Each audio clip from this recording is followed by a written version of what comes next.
जय हिंद मित्रांनो, आपल्या टिप चॅनलवर मी सर्वांचं मनापासून स्वागत करत आहे। पवित्र पोर्टलवर सर्व अभ्योग्यताधारकांसाठी शिक्षक भरतीच्या संदर्भामध्ये पसंतीक्रम देण्याच्या संदर्भामध्ये एक नवीन नोटिफिकेशन आलेली आहे। नवीन सूचना पत्र देण्यात आलेलं आहे। त्या सूचना पत्रांचं अनालिसिस आपण या व्हिडिओच्या माध्यमातून करून घेणार आहोत। परंतु तत्पूर्वी आपण जर चॅनलवर नवीन असाल तर आमचं चॅनल सबस्क्राइब करा, साइडचा जे बेल आयकॉन आहे त्याला देखील प्रेस करा, जेणेकरून शिक्षक भरतीच्या संदर्भामधल्या कोणत्याही माहितीची अपडेट आपल्याकडून मिस होणार नाही। मित्रांनो, जसं की आपल्या सर्वांना आपण ऑलरेडी कल्पना दिलेली आहे की पवित्र पोर्टलवर जाहिरात प्रसिद्ध झालेली आहे आणि प्रेफरन्सेस देखील जनरेट करणे, असाइन करणे ही प्रोसेस सुरुवात झालेली आहे। त्यामुळे मी जो आहे याप्रमाणे एक डेमो देखील दिलेला आहे की कशा प्रकारे आपल्याला प्रेफरन्सेस द्यायचा आहे। तो डेमो तुम्ही निश्चितपणाने बघू शकता, तुम्हाला स्क्रीनवरती दिसत आहे। चला तर मित्रांनो, बघूया आता जी नोटिफिकेशन आलेली आहे ती नेमकी काय आहे किंवा कोणती आहे। तर त्यासाठी आपण जर पवित्र पोर्टलच्या ऑफिशियल वेबसाईटला लॉग इन केलं, लॉग इन केल्याच्या नंतर सूचना यामध्ये जर का गेलो तर आपल्याला या ठिकाणी 5 तारखेला आलेली एक सूचना दिसत आहे। ती सूचना आपण या ठिकाणी डाउनलोड करून घेतलेली आहे। बघा, 5 फेब्रुवारी 2024 ला उमेदवारांसाठी प्राधान्यक्रम बाबत सर्वसाधारण जी सूचना आहे ती देण्यात आलेली आहे। आता याच्या संदर्भामध्ये आपण थोडंसं जे आहे एक एक पॉइंट बघूया काय आहे। बघा, यांनी बऱ्याच गोष्टी जुन्याच सांगितलेल्या आहे ज्या की आपल्याला ऑलरेडी माहिती आहे। TIT ची परीक्षा घेतली, 2,39,000 उमेदवारांनी या ठिकाणी जे आहे फॉर्म भरला, 2,16,000 उमेदवारांनी परीक्षा दिली। त्यानंतर सेल्फ सर्टिफाईड कॉपी करण्यासाठी वेळ देण्यात आलेला आहे। आता पवित्र पोर्टलवर ज्या जाहिराती आहेत त्या उपलब्ध करून देण्यात आलेल्या आहे। होम पेजवर डाउनलोड नावाचं ऑप्शन आहे, त्या ठिकाणी जा, डाउनलोड करून घ्या जाहिरात, विदाउट इंटरव्ह्यू, विथ इंटरव्ह्यू अशी दोन्ही जाहिराती तुम्हाला अवेलेबल देण्यात आलेल्या आहेत। त्याचबरोबर युजर मॅन्युअल देखील अवेलेबल करून देण्यात आलेला आहे।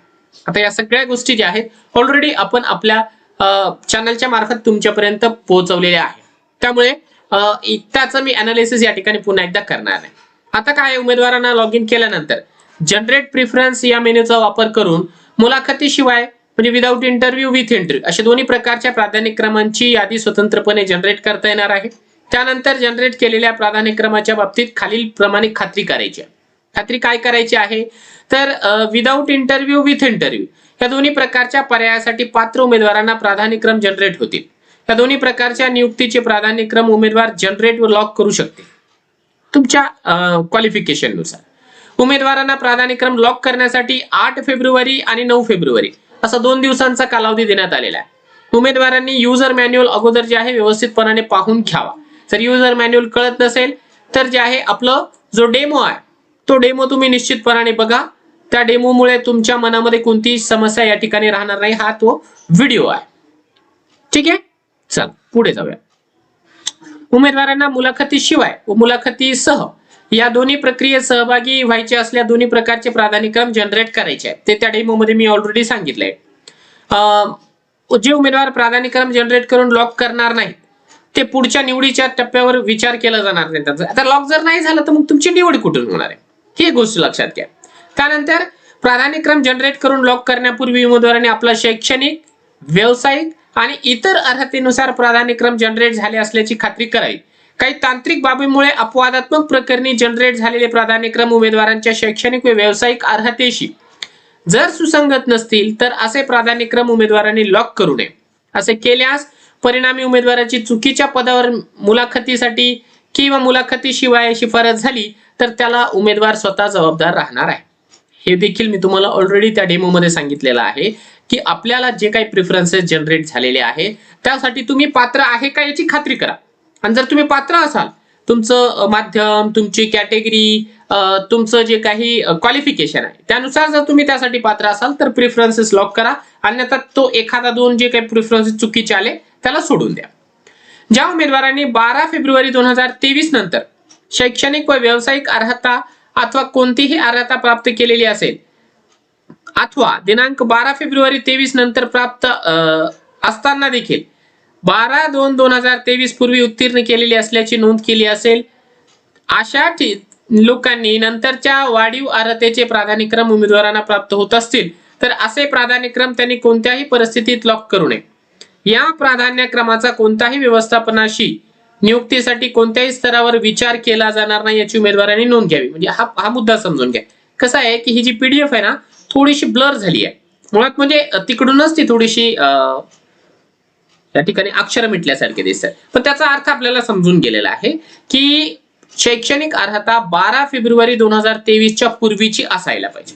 फक्त सीटीईटी 2022 किंवा 21 जे काय म्हणतात त्याला आपण त्या उमेदवारांना सोडून त्याच्यानंतरच कोणतीही क्वालिफिकेशन तुमची गृहीत धरली जाणार नाही असा त्याचा अर्थ आहे. 16 नंबरला उमेदवारांच्या स्वप्रमाणपत्रामध्ये नमूद केलेल्या माहितीच्या आधारे प्राधान्यक्रम जनरेट होतील. स्वप्रमाणपत्रामध्ये चुकीची माहिती नोंद असल्याची उमेदवारांना निदर्शनास आल्यास व त्यामुळे प्राधान्यक्रम जनरेट झाल्यास त्यांनी प्राधान्यक्रम लॉक करू नयेत, जेणेकरून त्यांची नियुक्तीच्या कोणत्याही टप्प्यावर अडचणी किंवा गैरसोय होणार नाही. जर तुम्ही माहिती चुकीची दिली तर चुकीचे प्रिफरन्सेस जनरेट होणार. त्यामुळे तुम्ही जर माहिती चुकीची दिलेली असेल तर पुन्हा एकदा जे आहे या ठिकाणी एक चेतावणी देण्यात आलेली आहे की तुम्ही प्रिफरन्सेस लॉक करू नका. 17 नंबरला आहे उमेदवारांनी प्राधान्यक्रम जनरेट करून लॉक केल्यानंतर त्यांना प्राधान्यक्रमात बदल करायचा असल्यास पूर्वी जनरेट केलेले प्राधान्यक्रम डिलीट करून विहित मुदतीमध्ये प्राधान्यक्रम पुन्हा जनरेट करून लॉक करता येते.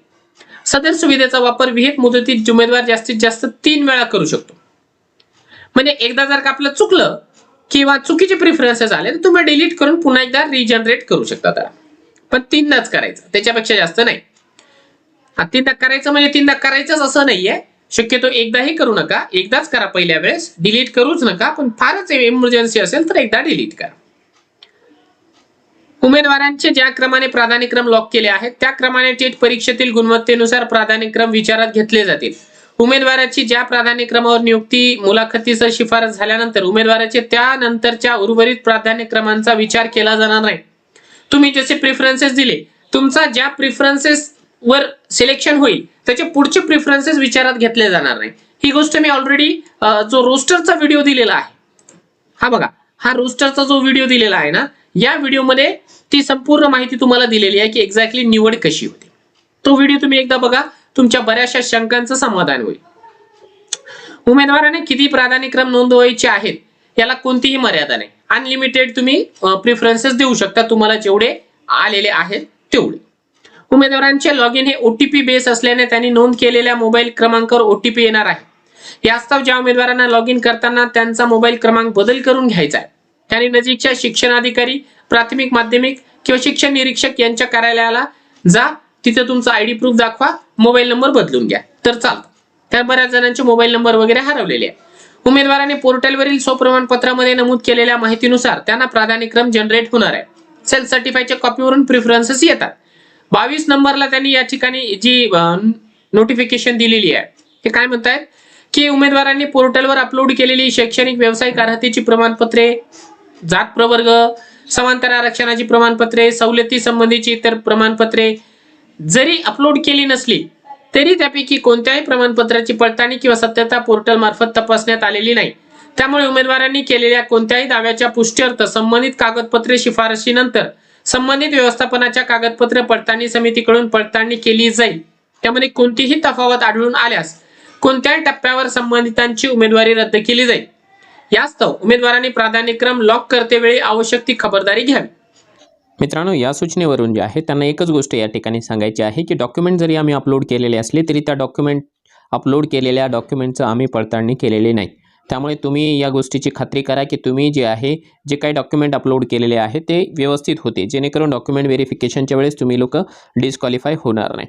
पुढची जी सूचना आहे, सूचना क्रमांक 23 नंबरची, त्यामध्ये ते सांगतात की उमेदवाराने पवित्र पोर्टलवर स्वतःच्या हेतू साध्य करण्यासाठी खोटी माहिती, चुकीची माहिती किंवा अपूर्ण माहिती दिली असेल, तसेच खरी माहिती लपवून ठेवली असेल किंवा त्यात बदल केला असेल किंवा कागदपत्र पडताळणीच्या वेळी सादर केलेल्या कागदपत्रामध्ये कुठल्याही प्रकारच्या खाडाखोड दिसून आली किंवा ते प्रमाणपत्र बनावट असल्याचे निदर्शनास आले तर असा उमेदवार गैरवर्तणुकीबद्दल कोणत्याही टप्प्यावर अपात्र ठरतो. तो योग्य त्या शिक्षेला पात्र देखील राहणार आहे. म्हणजे चुकीची माहिती देणं, अर्धवट माहिती देणं हे खऱ्या अर्थानं गुन्हा आहे. तसं जर असेल तर निश्चितपणाने तुम्ही गैरवर्तणूक केली असा त्याचा अर्थ होईल आणि त्याला डिस्क्वालिफाय या ठिकाणी केलं जाणार आहे. त्यानंतर 24 नंबरची सूचना थोडीशी विशेष आहे. बघा, महा-टीईटीच्या घोटाळ्यामध्ये जे उमेदवारांचा समावेश होता त्याच्या बाबतीमध्ये महा-टीईटीमध्ये गैरप्रकार समाविष्ट उमेदवारांची नियुक्तीसाठी निवड झाल्यास नियुक्तीपूर्वी त्यांची चारित्र्य पडताळणी करून त्यानंतर नियुक्तीची कारवाई करण्यात येईल. म्हणजे यांना जे आहे कॅरेक्टर सर्टिफिकेट लागेल कदाचित, किंवा त्यांची जी काही पडताळणी आहे ती केली जाणार आहे. 25 नंबरला सांगितलं, उमेदवारांनी प्राधान्यक्रम लॉक केल्यानंतर त्याची प्रिंट घेण्यासाठी लॉग इन केल्यावर रिपोर्ट या मेनूमध्ये मुलाखतीशिवाय यासाठी व्ह्यू लॉक प्रिफरन्सेस आणि मुलाखतीसह व्ह्यू लॉक प्रिफरन्सेस या टॅबवर क्लिक करायचं आहे आणि प्रिंट घ्यायची आहे. प्रिंट आपल्यासाठी महत्त्वाची आहे, जेणेकरून आपल्याला लक्षात येईल की आपण कोणते कोणते प्राधान्यक्रम दिलेले आहे. आता या ठिकाणी 26 नंबरला ते सांगतायत की उमेदवार एकाच व्यवस्थापनातील एकापेक्षा अधिक गटासाठी शैक्षणिक व व्यावसायिक अर्हता धारण करीत असल्यास त्यास त्या प्राधान्य व्यवस्थापनाचे असे एकापेक्षा अधिक प्राधान्यक्रम उपलब्ध होतील. या सूचनेचा अर्थ एकदा लक्षात घ्या. समजा एक जिल्हा परिषद आहे, त्या जिल्हा परिषदेमध्ये समजा 2 गट आहेत, 1ली ते 5वी, 6वी ते 8वी. तर त्या दोन्ही साठी जे आहे 1 आणि 1 असे 2 प्राधान्यक्रम तुम्हाला येणार आहे. ठीक आहे. उदाहरणार्थ परभणी जिल्हा परिषद प्राथमिक 1 ते 5 ही पण येणार तुम्हाला 1 नंबरला, आणि परभणी जिल्हा परिषद 6 ते 8 मराठी, इंग्लिश किंवा मॅथ सायन्स याच्यासाठी 2 नंबर म्हणून येणार आहे, असं त्याचा अर्थ होतो या ठिकाणी.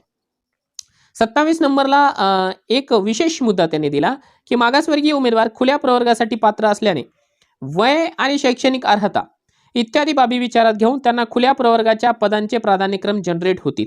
प्राधान्यक्रम जनरेट होतील हे तर आपल्याला माहिती होतं, परंतु इथे या ठिकाणी जे आहे त्यांनी ओपनचा क्रायटेरिया त्यांनी पूर्ण केलेला असावा असं देखील या ठिकाणी सांगण्यात आलेलं आहे.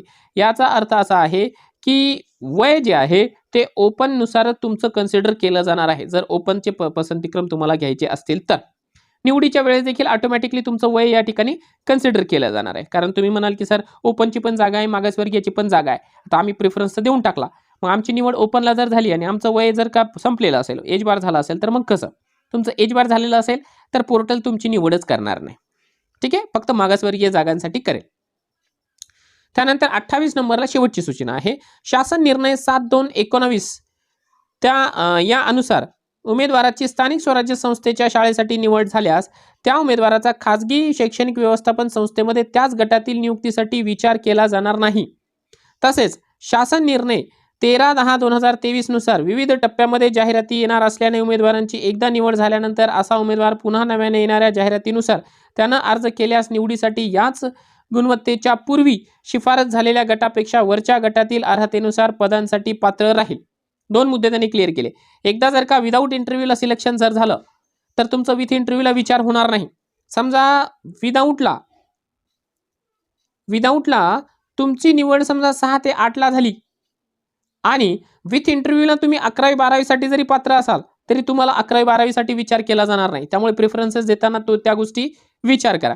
दुसरी महत्त्वाची गोष्ट म्हणजे तुमची एकदा निवड झाली तर सेम गटासाठी किंवा खालच्या गटासाठी तुम्ही पात्र नसणार पुढच्या फेजमध्ये जे आहे तुम्ही निवड झालेल्या गटापेक्षा वरच्या गटासाठी पात्र असणार. म्हणजे आता जर 1 ते 5 ला निवड झाली तर पुढच्या राऊंडला 6 ते 8, 9 ते 10, 11, 12 या वर्गासाठी पात्र असणार तुम्ही. परंतु आता पहिल्या राऊंडमध्ये जर समजा 11वी 12वीला सिलेक्शन झालं तर तुम्ही खाली येऊ शकणार नाही. आता प्रिफरन्सेसच्या संदर्भामध्ये समजा तुम्हाला काही समस्या असेल तर ती समस्या तुम्हाला edupavitra2022@gmail.com या मेल ID वरती सेंड करायची आहे. आणि मित्रांनो, आपला जो काही प्रश्न, आपली जी काही समस्या आहे ती कमीत कमी शब्दांमध्ये आणि स्पष्ट शब्दांमध्ये लिहा. फार मोठा मेसेज करू नका आणि लाखोच्या संख्येने मेसेजेस येत असल्या कारणाने सर्वांना रिप्लाय त्यामुळे देणं शक्य होत नाही. त्यामुळे अगदी मोजक्या शब्दामध्ये तुम्ही या मेल ID वरती मेल पाठवू शकता. आणि मित्रांनो, अशाच प्रकारच्या ज्या काही नोटिफिकेशन्स असतात, शासनाची परिपत्रक असतात, GR असतात, ते सगळे GR तुम्हाला आपल्या टेलिग्रामच्या चॅनलला मिळून जातील. आपल्या टेलिग्राम चॅनलची लिंक या व्हिडिओच्या डिस्क्रिप्शन बॉक्समध्ये देण्यात आलेली आहे.